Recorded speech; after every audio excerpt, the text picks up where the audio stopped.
Welcome, everyone. Welcome to the news, Friday wrap-up news here from the CCAN out at Edmonton, Alberta. So if you look outside behind me, that's what it's like. The crops are coming up. We had a lot of sunshine over the last few days. It was 90, hitting over 90 degrees. 90. I think we were at 100.14. That's what we hit a couple of days ago. So all of this heat, and then the heat brought in some rain last night, and we've been getting that, and that's what you see behind me. That's what happens. That's how good crops are made. Anyways, we welcome everyone to the show. So as you noticed at the beginning there, we're not going to do countdowns no more. So I'm going to if you want to get your name up on the screen, show up early on the news. That's what we're going to do. Get your name up, say hi. You get to say hi to the whole world. We've had Lisa. Lisa was the first one here. She says, I love the breaking news. It's always the news. That's what Lisa says. And AG74 from New Zealand. Yeah, okay. Well, thanks, everyone, for being on with us. Annie from the UK. So we have people from around the world. So we're going to look at the news here. I'm going to get the screen up, and there's a lot of news here. Some new stuff that's just taken place. So we're going to take a look at it. Okay, so watching, thanks again to Watching Watchtower. They have a new kind of music backing there. We'll look at that next week. We're going to kind of zip through some of the news here that they brought to the table. New Jersey teachers and school staff are arrested this year. So they live in Howell. So everyone's being arrested for CSA all over the world, not just Jehovah's Witnesses. This is happening all over. Now, when I was at the protest last Sunday in Edmonton here, one of the attendants came up and had a long chat with me, really, really trying to encourage me to come back. And he said that he brought it up. I didn't. We're there at the peaceful protest. ExJW friends, live your life with love. That's all. And we're not saying anything. We're just smiling, putting up our placards. Very, very effective. Very effective. We're walking through the people. The police loved it. They loved it because the attendants went and got the police. Hey, these guys are protesting. So the police come racing around. Well, not racing. They come around the corner and they started laughing. We were sitting there with our signs. They said, this isn't a protest. This is an invite. Yeah, it's an invite. So we had a good chat with the police. One of the attendants came up to me and he says, Vern, you got to come back. You got to come back. He knew me. And I knew him from before because I lived in this area for 30 years of being a JW. So I knew a lot of people. They were waving at me from a distance. It was fun. It was a lot of fun. I wasn't alone in this protest, folks. A lot of people thought I was alone. I'm not alone. There's people within the organization that know you. And you go there and they're going to wave at you, wink at you. Now, the attendant came up and he says, Vern, he says, pedophiles all over. It's just that it's all coming out. It's not that anybody's bad. It's just that there's some brothers that are bad. And they're getting dealt with. And we changed our rules. We changed our rules this year. We changed all our rules. You can see the way your beard, you can come in now. This guy was pretty well getting on his knees and begging. So it boiled down to the blood. We talked quite a while, the blood. I said that's, and I gave him scriptural reason why, and he agreed. And he says, I think that's going to change, Vern. And I said, well, okay, it boils down to the 9 men in New York. That's idol worship. I don't care how you cut that. It's idol worship. If it's going to change, why are you in it? Why are you staying in it? Because you're bowing down to the 9 men. You guys all believe that they're from God, and they're not. Anyways, that was the end of the discussion. Good discussion. Now, what's happening in the news here? Yes, it's all coming out.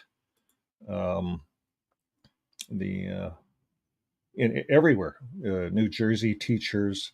There's another one here. Here's a Jehovah's Witness one. He's sentenced for 30 years. This guy, I don't know why, but he's these cases are all over. So the Jehovah's Witnesses all over, just like the brother had said. Um, Friends, whatever you want to call them. We called each other brothers, so we're all brothers, really. You know, I'm not. No one's my. I don't have enemies. So, scandal among Jehovah's Witnesses in Coahuila. Leaders of the religious organization accused of covering up crime. Scandal among Jehovah's Witnesses So, over case of sexual abuse of a minor. Leaders of this religious organization are accused of covering up the crime. Piedras Negras, Coahuila. Now, a scandal involving the rape of a minor within the Jehovah's Witnesses church has come to light, and the top brass of that religious organization have been implicated in covering up the crime. The victim's defense attorney. so imagine that for a headline. A headline, and goes on to say the victim's defense attorneys, Hugo Flores and this Lewis guy, 2018, they denounced pedophilia within the Catholic Church. And today they filed their complaint with the Northern delegation. So this is all coming out, folks. Everything that was hidden, like we had said before, will be revealed in all the churches, not just Jehovah's Witnesses, all over. This had started happening with the Catholic Church many years ago, but now it just seems to be taken off like a domino effect all over the world. So I can see with this happening, any of the religions that are condoning it or covering up or not apologizing or not paying out, they're going to lose their charity status, I believe. They're going to lose credibility for sure in the world. Now, this here, next one, is a class action against a law firm over data breach. And this is how I read through it. We won't cover it completely here, but this is how the data is very confidential in these cases. And once a person enters into litigation, they have to be quiet. We're going to talk about this. What happens when you settle out of court? What happens? There's a lot of NDAs signed, non-disclosure agreements, and that's why someone like the Watchtower would want to settle out of court. Now, this next one is the Lex City Church permanently shutters after a former pastor charged. So I kind of watched this. He's not a JW, but again, it's just showing it's coming out in all the religions. This guy was abusing minors with rape and sex abuse of a minor, and then he permanently shuttered because it wouldn't be financially viable to continue what his church. So he has to shut his church down. Isn't that too bad? So the next one is Jehovah's Witnesses. Both Montana CSA cases are settled. So that's what we're going to move into. The CSA cases, they're settled in Montana. Now I do have the actual court papers pulled up. And this is where we get this information from, Watching Watchtower and others. So the courts have been notified for the settlement of this case, and in it appearing that no issue remains for the court's determination. It's ordered that within 30 days of the date of this order, the parties shall file a stipulation to dismiss together with the proposed order dismissing the case. And it is further ordered that all deadlines are vacated and any pending motions are denied as moot. The jury trial set for August 12th, 2024 is vacated. So usually when a settlement happens, and we knew it was coming, there was a motion to settle. Watchtower triggered the motion to settle. They presented it. What happened before the motion to settle? A lot of things. And we're going to cover this. Now, this case goes back 5 years, and it goes back before my time. Now, let's look at this. I have it pulled up here. We're going to look at this. This is a very short, it's 1 minute, and this will give you kind of a summary of the case. So I'm going to put this on full screen, and then we'll just watch it together. The Montana Supreme Court has overturned a $35 million verdict in a case accusing the Jehovah's Witnesses of negligence in failing to report sexual abuse. The case stems from a lawsuit in Sanders County. Members of the Thompson Falls Congregation of Jehovah's Witnesses sued, saying they had been abused by another member. The lawsuit said congregation elders had previously received reports of abuse by that man, and they had disciplined him within the church. A Sanders County judge ruled the Jehovah's Witnesses had failed to follow a state law requiring child abuse be reported to authorities. A jury then awarded the victim $35 million in damages, but Supreme Court justices ruled unanimously that the Jehovah's Witnesses did not violate the law because of a provision exempting clergy when they receive a report that is confidential under church doctrine.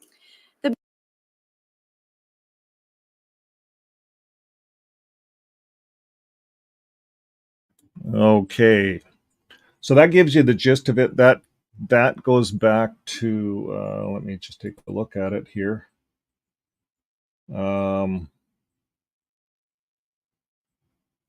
Yeah, that goes back to January 10th. This was YouTube News, January 10th, 2020. So that gave you the gist of it back then. This has already went to court, folks. Those two ladies, no wonder they settled. This was already in front of a court, a jury. They pled their case. They went through all the details in front of the jury in Montana already. And the jury awarded them $35 million already back before 2010. Then what happened is Watchtower brought this to Supreme Court and said, no. We want the same status as the Catholic Church. We want to be treated like the Catholic Church. We want all of our ministers to be treated like ministers of the Catholic Church, especially our elders. We want our elders to be equal to the Catholic Church priests. The same rules that the priests get with confession. We want our three elders that gang up on people, we want them to get the same rules, even though they gang up on people and no one's really confessing. No one's confessing. They're just being forced into meetings with three bullies, and these three bullies gang up on you. This is not Catholic Church stuff, but the Watchtower argued in Supreme Court, we want the same rules. Guess what? This was all overturned. These ladies were sitting out on their butts, lost, pled their case in front of the whole world. Well, in front of the jury. And Watchtower got let go.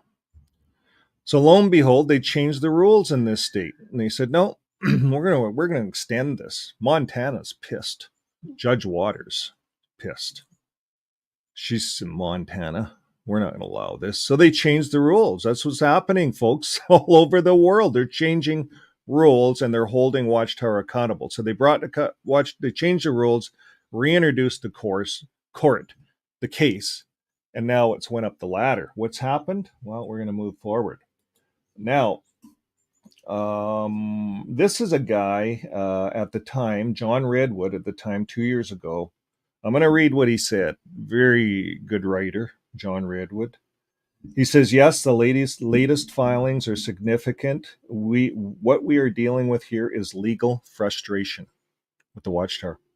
Watchtower has been frustrating the attorneys for CSA survivors for decades and has been dishonest and unwilling to cooperate with discovery demands and requests. They've been getting away with this like a little child for decades, folks. And much of their argumentation involves a massive smokescreen that they have created by using multiple layers of both incorporated and incorporated entities to conduct, incorporated and incorporated entities to conduct their business. So multiple businesses is what they're hiding behind, which includes the management of child sex abuse across the world. So in short, they're not giving up information without a fight. They're dropping smoke bombs behind their celestial chariots intended to mislead or confuse the plaintiff's attorneys. And the attorneys are sick of this behavior. And they're asking the court to exercise its authority to demand cooperation under the Rule 34 Federal Rules of Civil Procedures. And here are just a few of the many comments presented by the plaintiffs. Plaintiffs bring this motion because Watchtower New York is using the organization's opaque organizational structure to unreasonably limit the scope of its discovery process in courts. So they're hiding behind this whole Watchtower umbrella of many, many businesses and claiming they don't know anything.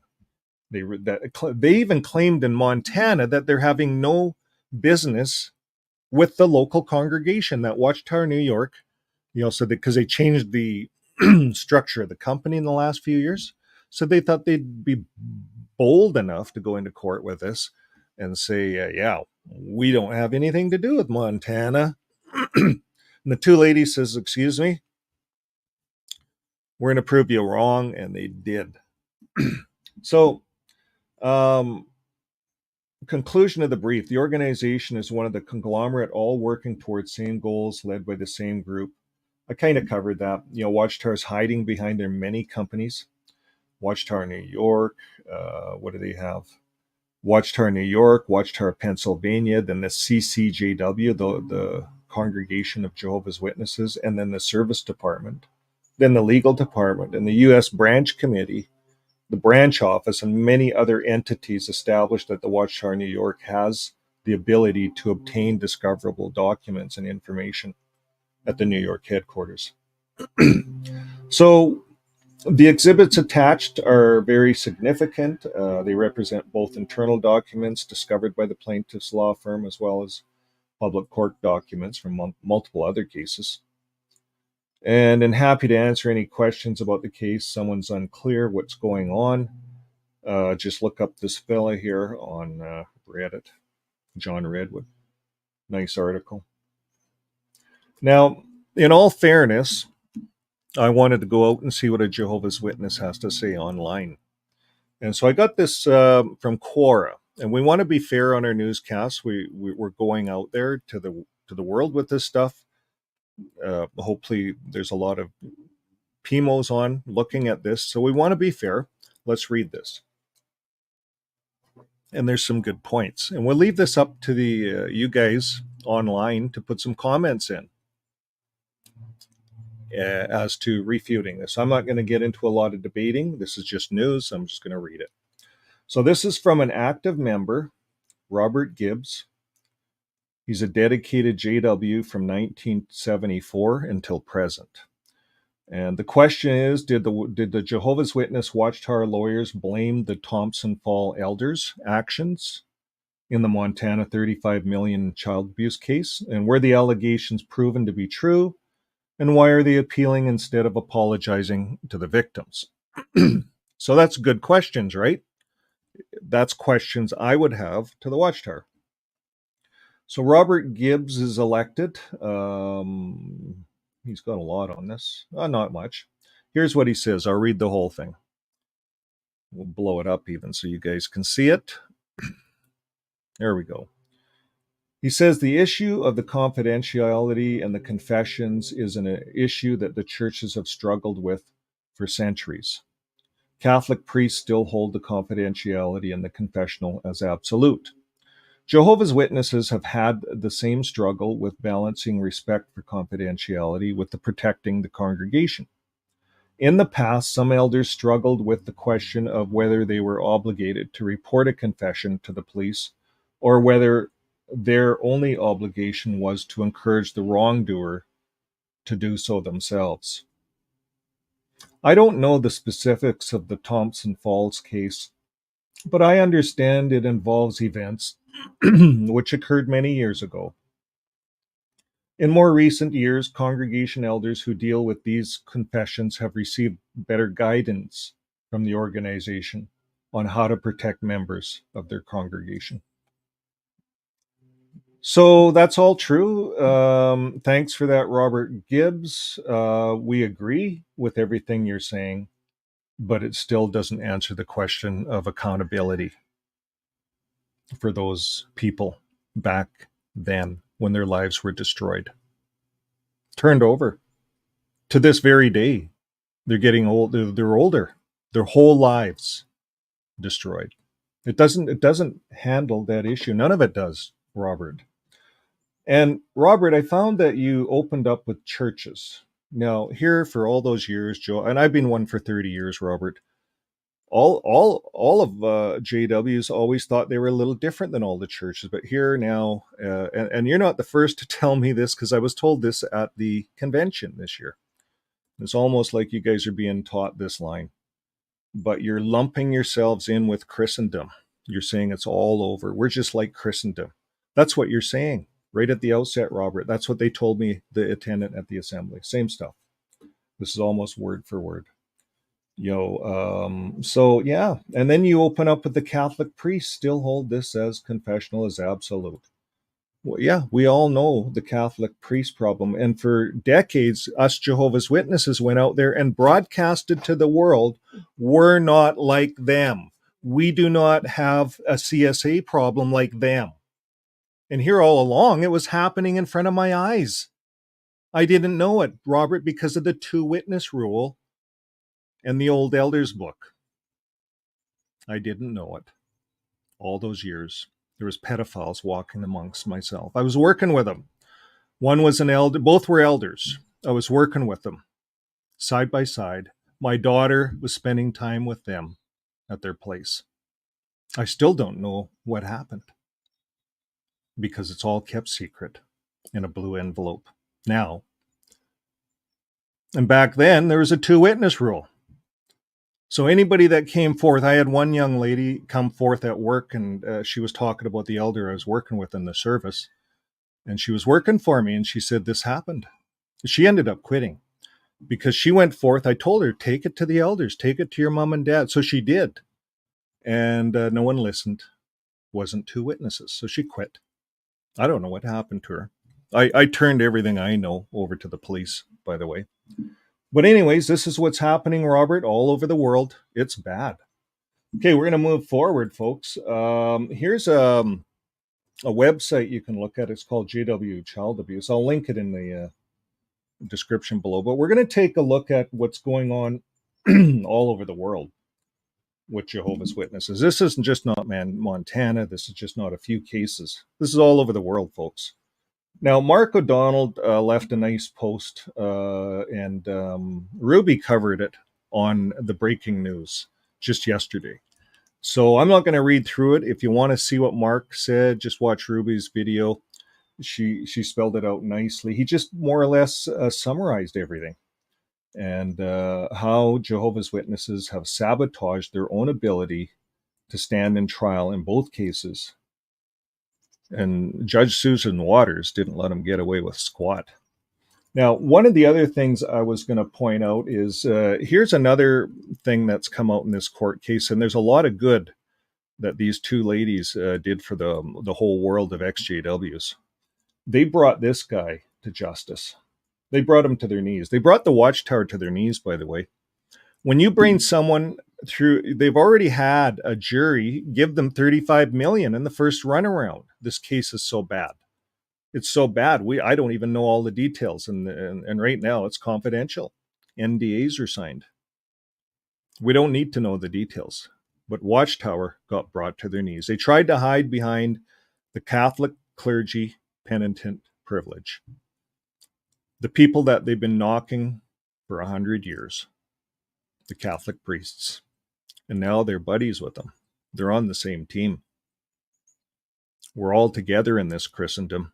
You see, Christendom is lobbying together. They have lobbyists out there lobbying this rule, trying to keep it in effect, but they're losing all over the world regarding children. So here's a guy, he severely lost, Philip Brumley. And it was this case that brought him to his knees. He was sanctioned over $150,000 for deceiving the Montana court system.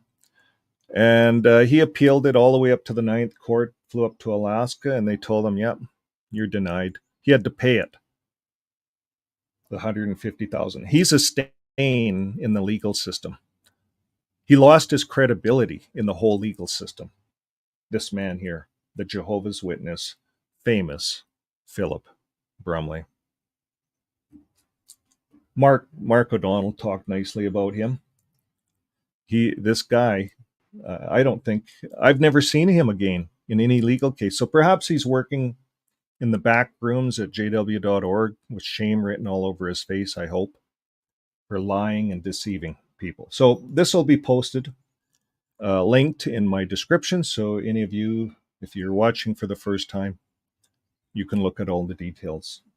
Now we're going to look at all over the world. This I'm going to read. It'll be from Wikipedia.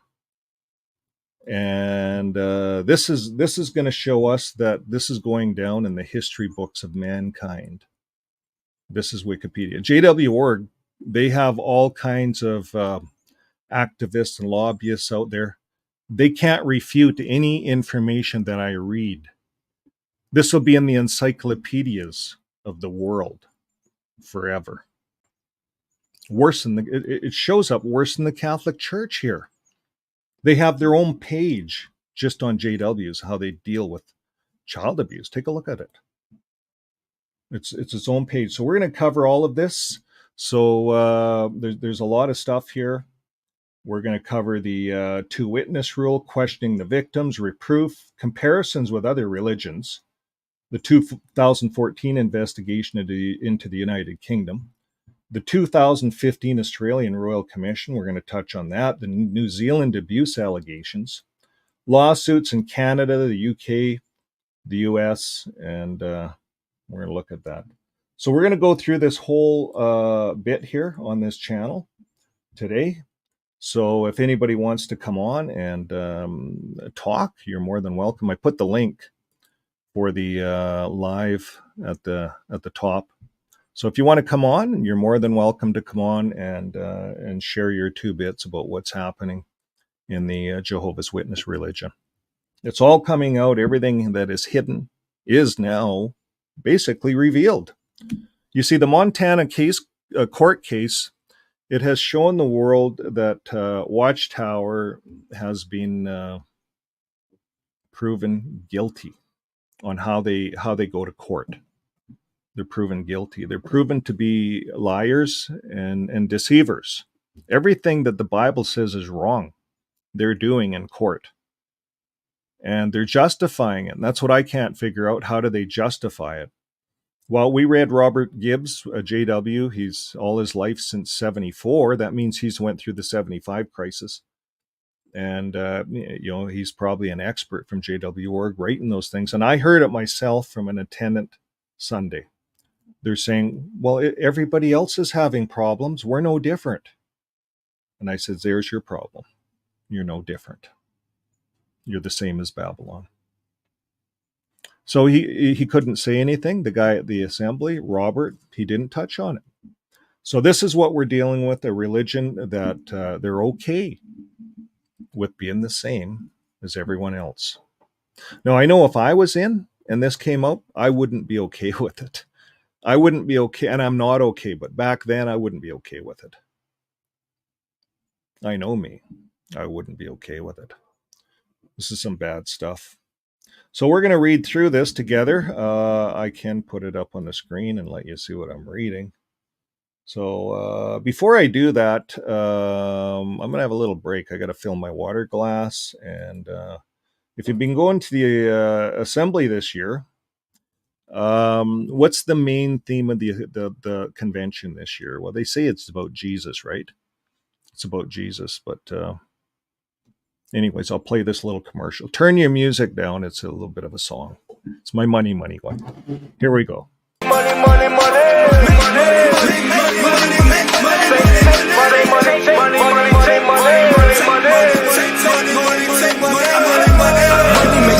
Makes the world. I'm the talk around town. Renegade is the sound. I need a skrilla on the rhythm. I need a skrilla on the rhythm. Money makes the world out town. Renegade is the sound. I need a skrilla on the rhythm.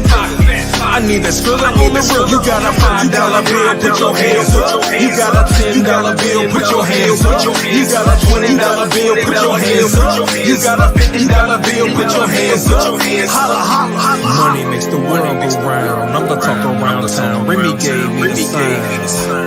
I need that skrilla on the rhythm. I need the skrilla on the rhythm.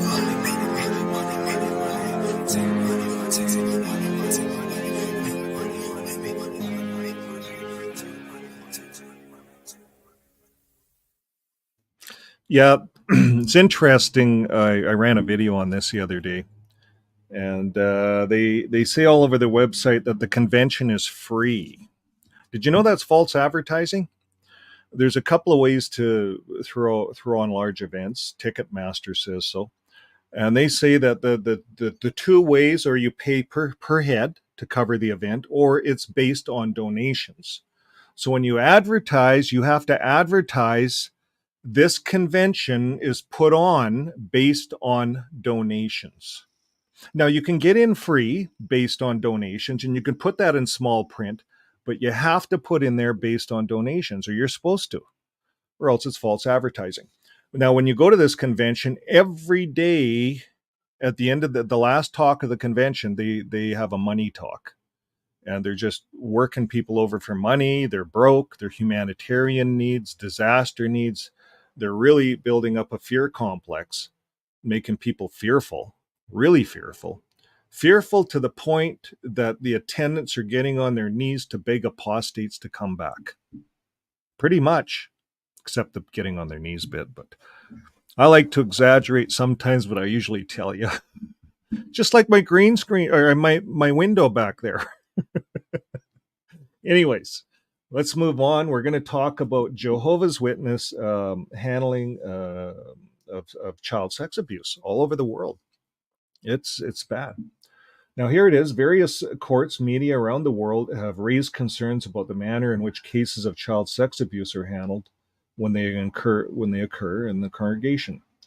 An independent study of 2009 in Norway was critical of how Jehovah's Witnesses dealt with the cases of CSA and stated there's no indication that the rate of CSA among Jehovah's Witnesses is higher than found in general society.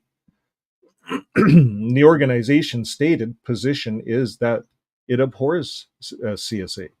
And I'm using the increment CSA. I don't want to say it over and over again. On YouTube, they flagged that.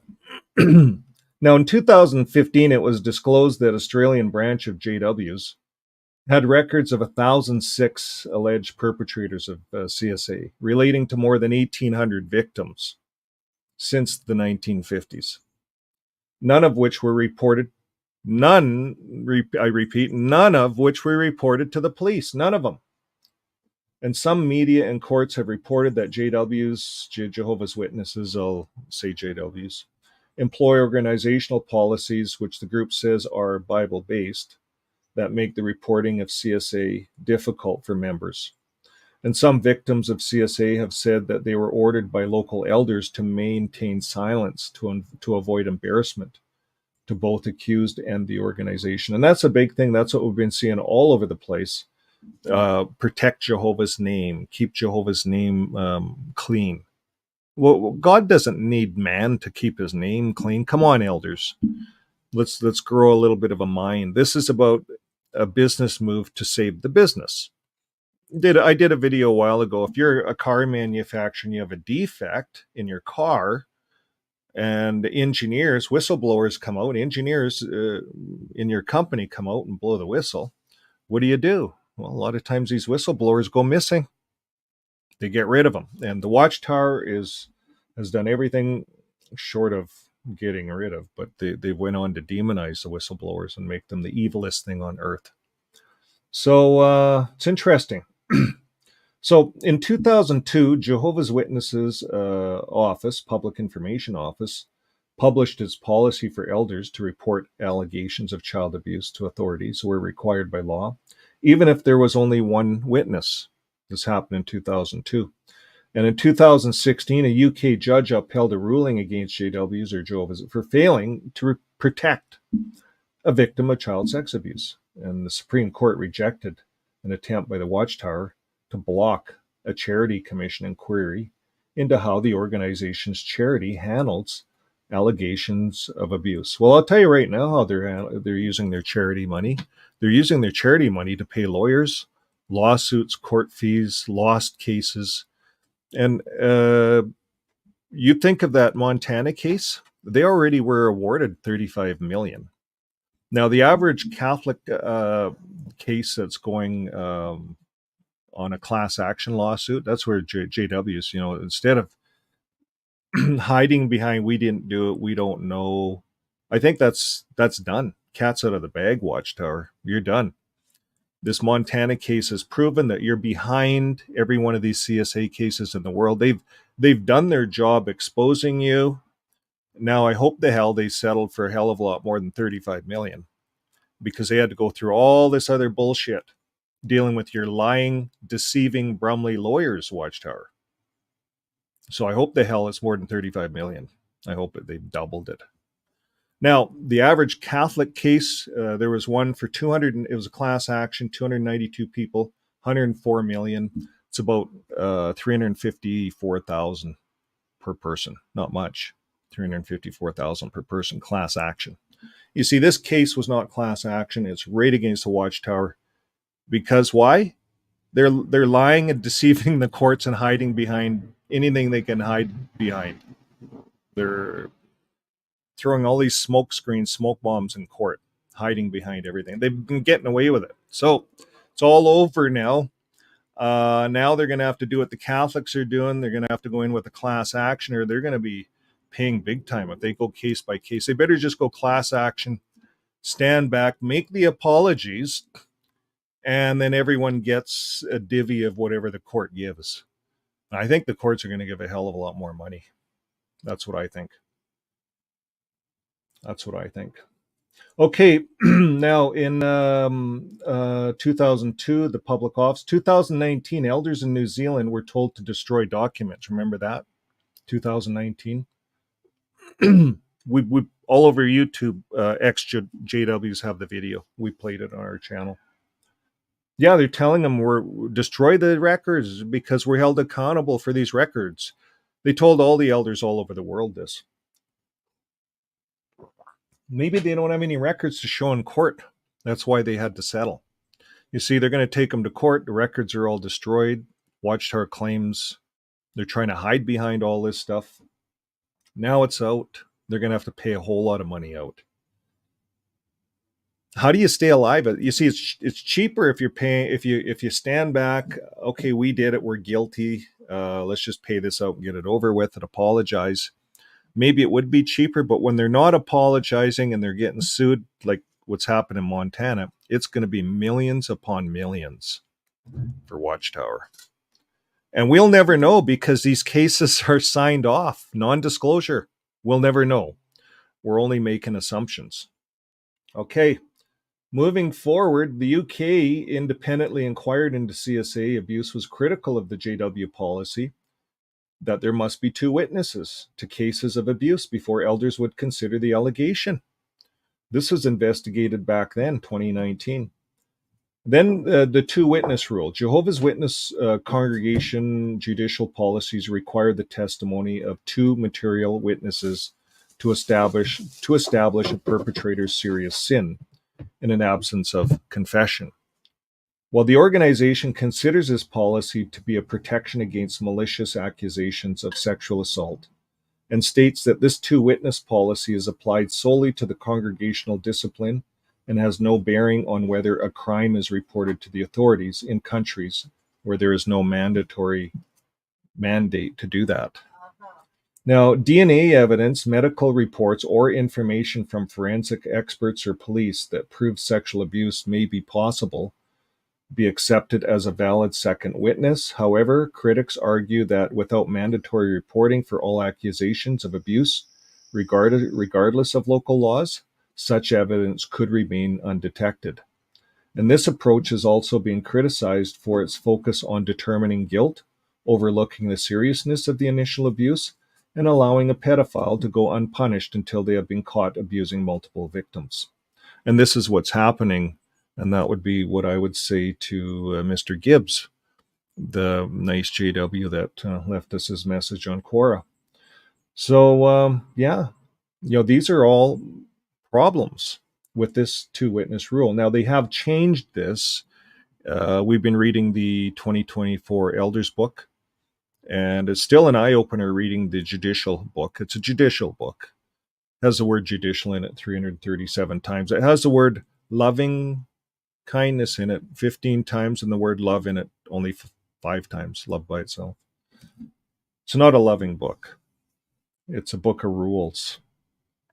And this is where, for me, it's really opened my eyes up reading the Elders book. And I do that Monday nights usually. I'm taking a break this summer, but we're about halfway through. I'm going to pick up. There's a playlist on the channel if you're interested in following it.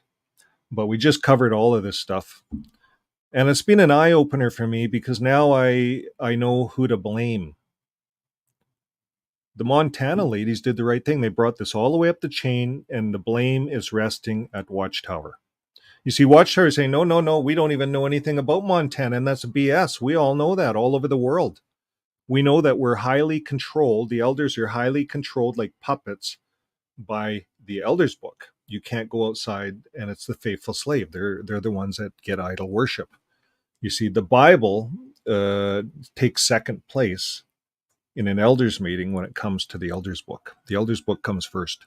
That means that the elders give those 9 men in New York idol worship. They worship them over the Bible, over even what Jesus said. They worship those men. And that's what makes this so wrong, folks. We know it's a cult, and it's easy to see that once you start pulling back.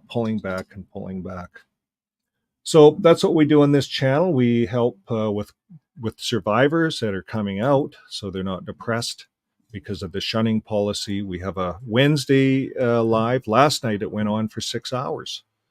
The community wanted to stay going, so we just kept going. And that's what this community is about, is to help all of you guys out there, anybody that's PMO right now, just starting to wake up.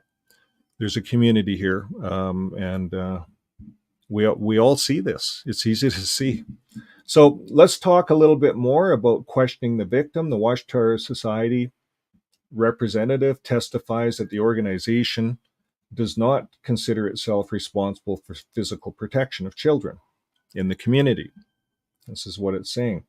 Now, victims of abuse are required to provide details of their abuse to a group male elders.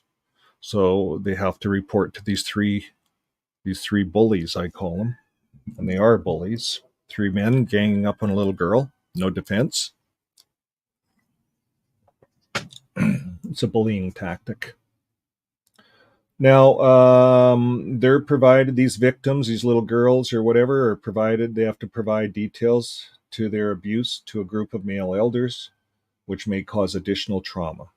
Elders are directed that a victim must not be required to face their abuser to present the accusation. However, adult victims may do so if they wish.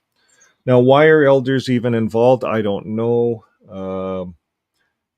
This should all go to the police and professionals. This is very serious stuff. Elders are not equipped to deal with CSA, my opinion.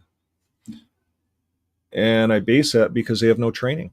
You know, lots of them are janitors. They have no training. The Elders book is not training. That's a book of rules to protect the Watchtower and to disfellowship. Sorry for all the noise outside, but where there's a busy road out there where the sea can is located. I have to leave the door open or I'd cook. Okay, reproof and restrictions. Former child molesters, including those who molested children before becoming Jehovah's Witnesses, and those eventually reinstated into the congregation after being disfellowshipped, and those who were deemed repentant, are subject to a number of restrictions. Commenting on the effect of these restrictions, Jehovah's Witness legal representative Mario Moreno stated that these restrictions alert members that the individual lacks spiritual maturity. So it doesn't tell anybody that they're a pedophile. They just lack spiritual maturity. Anybody could lose privileges for anything. Could lose privileges for masturbating in that religion. We covered that on the Elders book. Now, an abuser who is judged repentant by a committee of elders is giving a public reproof, and wherein is announced to the congregation that the named individual has been reproved, though the specific reason for the reproof is not stated. A few weeks later, a talk may be given to the congregation discussing the type of sin and the need to be on guard against it, but the reproved individual is not named in the connection with this talk. And it is the intention that the talk about the type of sin and the previously made announcement of reproof should allow other congregation members to interpret what type of sin had been committed. So if that's the you see, if they would turn this to the outside police, the police would figure it out. Then the police would take a picture of the guy and post it on the pedophile site, and it's done. Religions don't have to make a decision. But you see how religions, once they take over, how they're trying to make decisions on stuff where pedophiles should be posted? Because the community has to know. If there's a pedophile living in your community, you have little children, you have to know. You have to know where your children are playing, and which neighbor in the neighborhood is offering the children candy. Could be a reason behind that. You see, and that's what they do, these pedophiles. Now, this sex offenders are permitted to participate in the house-to-house preaching work. Did you know that? Yeah, it's right here. Wikipedia. The whole world knows this.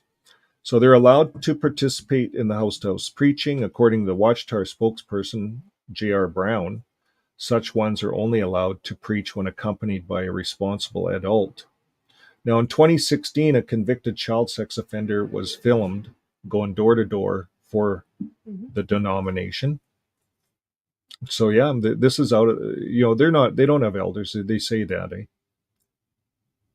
The sustained participation in the group's activities has resulted in sexual predators remaining in good standing in the congregation.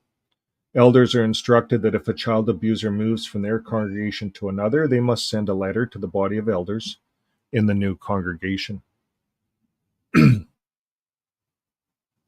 Although these letters sometimes fail to mention these confessions of abuse, because those are put in the blue envelope, remember? And then there's only like just memos now. So it can get hidden. This is why these guys squeak between the cracks. They move around a lot. And if they move between congregations a lot, they say, well, maybe they have a job that takes them from state to state. They get that kind of a job. And that's how they stay out of the spotlight. Now, comparison with other religions. The New York Times commented, the shape of the scandal in the Jehovah's Witnesses is far different than in the Catholic Church, where most of the people accused of abuse are priests and the vast majority of the victims were boys and young men. Now, in the Jehovah's Witnesses, where the congregations are often collections of extended families and church elders are chosen from among the lay people, some of those accused are elders, but most are congregation members.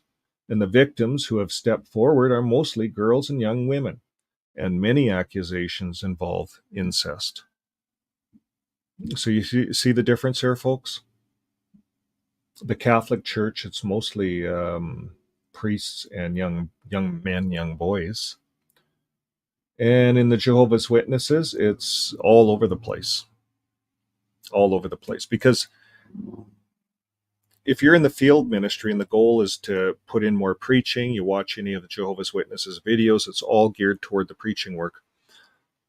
People are pawning their kids off in different families in the preaching work, and elders are doing this. You go to the Kingdom Hall, and there's 30 of you, let's say on a special Sunday or something, you all meet at the Kingdom Hall for service. We've had where the congregation was like a meeting, where there's 100 people in the Kingdom Hall, and the elder is saying, well, this is a good chance for everyone to mix about, and you get to work with different people. And so he would mix it up, and people would work with all kinds of families. And this is how you lose track of where your kids are. You didn't know there's pedophiles hidden within the congregation. I had no idea, but there are, and there are today, and there were back then. We just didn't know. They hid it. You see, and this is why the Watchtower is a way worse. Way more people are affected.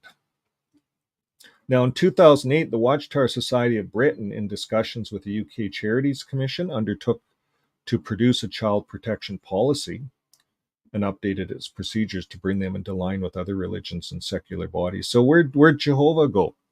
Thought Jehovah was given new light. No, it was the UK Charities Commission that kicked their butts and said, you better change it. and they gave them some examples of how to change their policies. Okay, we're going to move into cover-up allegations. In some cases, members of Jehovah's Witnesses have been prevented, or let's put that up. They've been prevented or deterred from reporting child molestation to civil authorities. In some cases, and this is it's still happening. This is not new. Although the elders book says phone the legal department. That's all it says. Phone the legal department. So they have to phone the legal department for everything now. So particularly since around 2000, the Jehovah's Witness organization has been accused of covering up cases of child molestation committed by its members. In March 2001, Christianity Today printed an article reporting allegations that the Jehovah's Witness policies were made reporting sexual abuse difficult for members and did not conform to the typical treatment of such cases. The Australian Royal Commission heard that an elder discouraged an abuse victim from going to the commission by saying, this is what the elder said, "Do you really want to drag Jehovah's name through the mud?" Have you ever heard that? I've heard that as a JW when I was in. That's how elders would talk. Do you want to drag Jehovah's name through the mud? I've heard that, and I'm not a JW. My good wife heard that, and she's a worldly person. Now, shame on you, elders, if you've said that. God does not need anybody to protect him. God needs the truth. And God said, no lying. Lying is one of the 7 most detestable things to him. No deceit. You know, the Bible's full of all kinds of information to instruct any elder or any JW out there that what their rulers are doing is completely against the Bible. And it's not going to go unheard of. Jehovah's going to reveal everything that's hidden. And that's what's happening right now. It's happening. So the Australian Commission in Ireland in 2016, two Jehovah's Witness elders were removed from their position as punishment for reporting a child molester to the police after the London branch legal department told them not to do so. And I'm going to post the Wikipedia article. There's actually links to all of these articles. It's all researched very well. The BBC reported allegations of cover-ups in July of 2002. In an episode of Panorama entitled Suffer the Little Children, the report revealed that the headquarters of Jehovah's Witnesses, the Watchtower Society, requires all congregations to submit details of child abuse allegations and maintains an internal database on all cases of child abuse reported to them. So a secret database that's in here of pedophiles, the BBC News covered that. It described one case where a child came forward to the elders of her own congregation to report sexual abuse by her father, but was sent home, despite their having known for 3 years that her father was an abuser. Imagine that. The elders knew for 3 years. And when the girl eventually went to the police, her father was convicted and sentenced to 5 years in prison. And this is just one case, one of thousands. Thousands. If you think that there's 1,800 cases in Australia, the country's smaller than Canada in people, all over the world, you think there's 290 million people in the US, how many cases there are? It's estimated that there's close to 200,000 unreported cases in the US right now, based on the numbers of Australia. So this is just starting. We're seeing just a few trickle out so far, and some have died already because this has taken so long. But yeah, it's all coming out. Okay, we're going to carry on. The BBC reported, revealed that the Watchtower is they maintain this internal database. Now, I stopped there because my question to the FBI or someone like that in the US, this is a US corporation, folks. The secret database lies within this corporation. Could not the FBI go in there and clean this up? There's a secret database. It's already been identified. Cover-ups, left and right. When are they going to go in and clean this up? Just let's get this out on the table. Let's look after all the victims. And the Watchtower knows about it. They already lied through court, so there's no use even, based on Montana, there's no use even going to court with these turkeys. They're liars and deceivers. So it's about time that the FBI get involved. I think this is a good thing that we talk about at Be Free. This is a U.S. corporation. We need to get our governments to go in and clean it up, and then just pay out all the victims, put all the property up for sale, and pay out all the victims. And whatever's left is left. It's the end of story. Close the book. Shut the charity status of the religion down. Shut it down. It's a cult. Well, that's what a lot of us feel, and I think it's coming to that. I think it's coming to that. According to the witness spokesman, J.R. Brown, Jehovah's Witnesses are not required to report crimes to elders before calling civil authorities. Jehovah's Witnesses are not required to report crimes to elders before calling civil authorities. That's what J.R. Brown says, but yet they deleted elders for doing just that.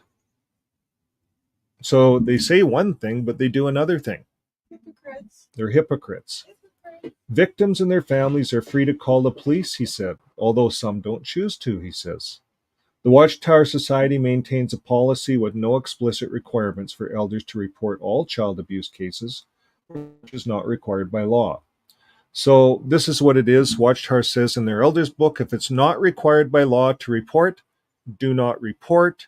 If it's required by law to report, call the legal department and we'll confirm it, just in case you dumb elders make a mistake. That's what it is. We've been reading the elders book, Watchtower. We know what you have in there.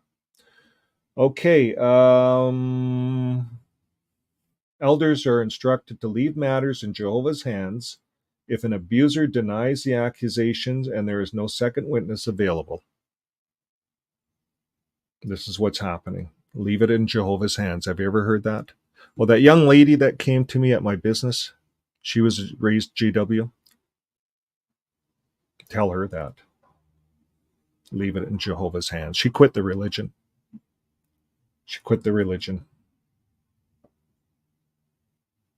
Now, in 2014, investigations in the United Kingdom.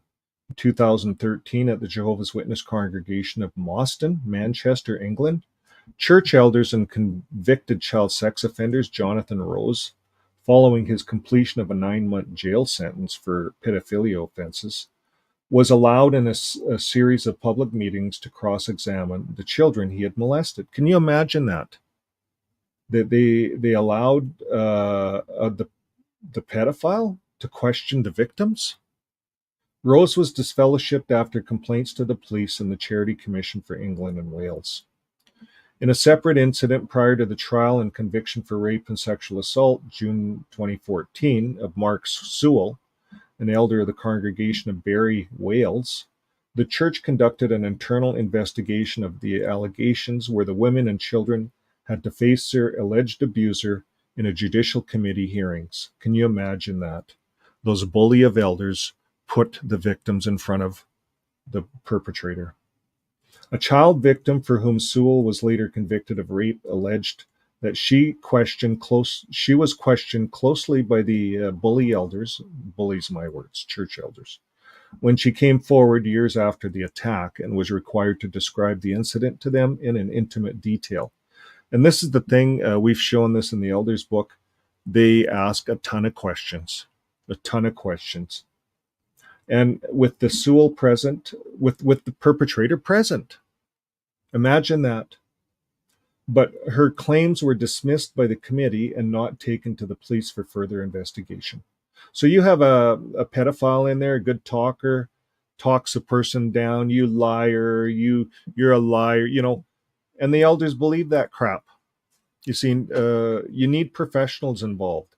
This organization has to let go of the control of its people. I don't think they will. I think the lights will get turned out before they let go of the control. Now, in June, Sewell was jailed for 14 years for rape and sexual abuse of parishioners, including children. All but one of Sewell's fellow elders who investigated claims against him declined to give evidence in his Crown Court trial. Go figure. Elders won't, they're going to protect Jehovah's name rather than, they're going to cover up CSA, cover up crimes. Think about that if you're an elder, if you're working in the judicial meetings. How long are you going to keep covering up crimes? How can you even stand in front of God, in front of Jehovah, with a clear conscience? It goes on to say they also provided the elders no assistance to the police and the prosecutors in their investigation, despite disfellowshipping Sewell 20 years previously and destroyed evidence showing claims against Sewell dating back to more than 20 years. And in June of 2014, Sewell was sentenced to 14 years in prison for 8 sex offenses. December of 2014, he appealed unsuccessfully for the reduction of his sentence. So he was unsuccessful. Now, and this guy was, well, the elders put Sewell in front of the victims and believed Sewell. You see, this is why Wikipedia is trying to show us as the audience, ExJWs, JWs, the whole world, that Jehovah's Witness elders and their leaders in Watchtower, New York, are not equipped, not qualified to handle CSA crimes. And they have to change how they're doing things as far as notifications. They have to let the congregation know. And really, what business do they have putting women and children like that out in the ministry? Jesus didn't start the ministry until he was 30 years old. He was trained. He set the example. It's my opinion. In June and July of 2014, the Charity Commission announced that it was formally investigating Mostyn and Barrie congregations over their child protection policies. The Charity Commission noted that it had serious concerns about the Mostyn Congregation of Jehovah's Witnesses, 2013. And the Watchtower, what did they do? Well, they do what they always do. They appeal, and they subsequently sought judicial review of the Charity Commission's inquiry. Like, they went after them. What business do you have inquiring about us? This was denied on the 12th of December 2014, and on the grounds that the Charities Act required all other legal avenues to be exhausted prior to the application for judicial review. Subsequent appeals against the investigation by the New Mostyn Congregation, the Watchtower Bible and Tract Society of Britain, to the Charity Commission's tribunal were rejected April 2015. Well, do we go further? We talk about the 2015 Royal Commission, the Australian, it's all in here. The whole thing, we covered that, a lot of us on these channels. This, we want to give them a lot of credit because they really put Jackson on the branch here. And here it is. The commission questioned 2 senior members of the Watchtower Society as well as Jeffrey Jackson. So that's all online. Those hearings. Excuse me. The hearing was told that in response to the summons issued by the Commission, the Watchtower Society had produced 5,000 documents relating to the 1,000 case filing allegations of child sex abuse in Australia, and each file for a different alleged perpetrator, including 579 cases in which the perpetrator confessed. So they're trying to show that they dealt with allegations on a scriptural disciplinary, their own rules. It's not scriptural, folks. Watchtower doesn't know how to read the scriptures, I found out after I left, but they know how to twist them. So, okay, well, elders, we're not going to cover that. The New Zealand abuse we covered on our channel, and that was June 23, 2023. This is just last year. The Australasia branch of the Watchtower filed for legal action for Jehovah's Witnesses to be exempted from the Royal Commission of Inquiry into the Abuse Cares investigation into sexual and other abuse. It argued that the denomination was not responsible for caring for children. This is what the Watchtower said, another big fat lie. They don't care for children. They don't care for young people. What about all the times I go to the meeting, all those 30 years, and we're all there for the big, the first Sunday of the month, they called it.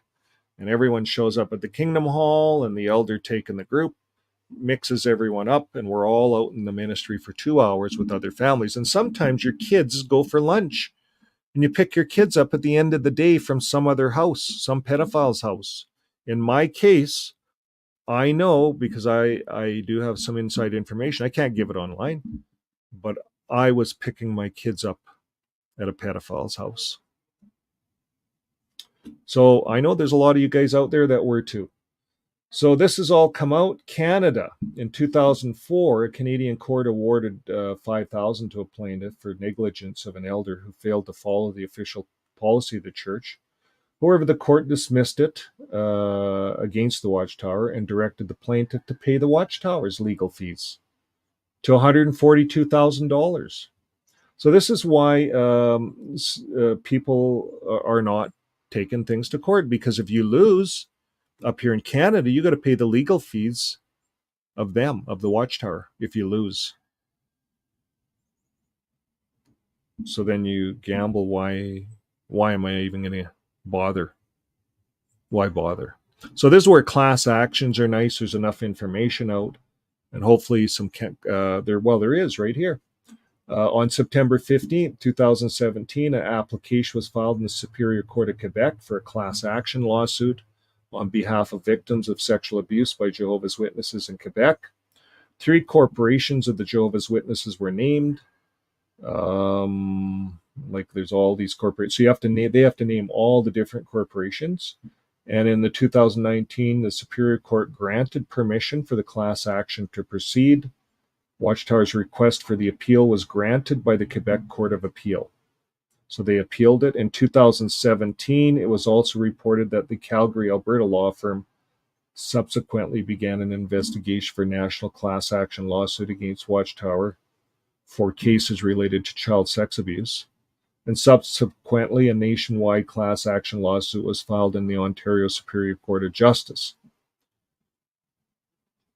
So what's happened to them, I haven't heard. They're filed. So now in the United Kingdom, U.S. lawyers, they're going against them, civil claims against ministerial servants for child abuse. The High Court of Justice in London awarded damages to the victim of £275,000 for failure of Jehovah's Witnesses to protect her from known pedophiles. And the elders were aware of the abuse in the 90s. The abuse ended only when Stewart was arrested by the police. You see, the elders disfellowshipping is not solving these problems, folks. Solving the problems is these people being dealt with by the police, the proper place. These are crimes. If there's a crime committed against the Watchtower, they phone the police. If someone breaks into their Kingdom Hall, they phone the police. But yet if there's a crime committed within one of the members, they don't phone the police. And they don't encourage that. Protect Jehovah's name. Now, apparently, they're phoning the police in the latest Elders book. All the pressure that the world's put on them, all of a sudden, they have new light. New Elders book, new light. Jehovah's talking to them. Is that really what's happening? No. They're losing in court. It's simple. This is a corporation. So now we're the United States. We're not going to get into all of the stuff. We're kind of covering a lot of that right now. And but there's a lot going on in the United States. This is an article on all of its own. There's the Napa, California court case. There's Watchtower paid undisclosed amount without admitting wrongdoing in an out-of-court settlement with 16 unnamed victims of abuse. According to the court documents by NBC News, one plaintiff was awarded over $780,000. However, the elders did not object to testifying once the court found that the privilege of communication did not apply. So once they were told that they had no clergy penitent privilege, they weren't treated like the Catholic priests, then they started talking, I guess. There's some other ones, 2.8 million to be paid out by the Watchtower, 10 million, there's another one. So 21 million is another one, punitive damages. So every case is a little different. San Diego, there's a bunch of cases. So 13.5 million to one. So as you can see, folks, you got to sell a lot of kingdom halls to do this. Now, here's what's interesting, and this is all in the court, in Wikipedia. The court sanctioned Watchtower $4,000 each day that it did not submit the documents. This is on one of the court cases. So, folks, they had to go out for donations, $4,000 a day. Watchtower unsuccessfully appealed against the ruling, and the Court of Appeals directed Watchtower to pay the fines, and it was $48,000 by the time of the appeal. So $4,000 a day, it was $48,000 it added up to. That's just extra donations, extra kingdom halls that have to be sold to pay that out, just because they're obstinate. They're saying, we're not going to give you over records. And they said, well, we're going to bill you $4,000 a day. Okay, well, we're just going to not do it. So they didn't do it, and they appealed it, lost, and they had to pay out $48,000. It's just like Brumley lied in court. They ran that all the way up. They thought they'd get away with this. $154,000 in the Montana court case. You have to sell kingdom halls to pay for that. Well, the case was settled out of court in February 2018. So again, we don't know the details. In 2015, another California trial court defaulted Watchtower and ordered it to pay US $4 million to the plaintiff after its failure to produce documents.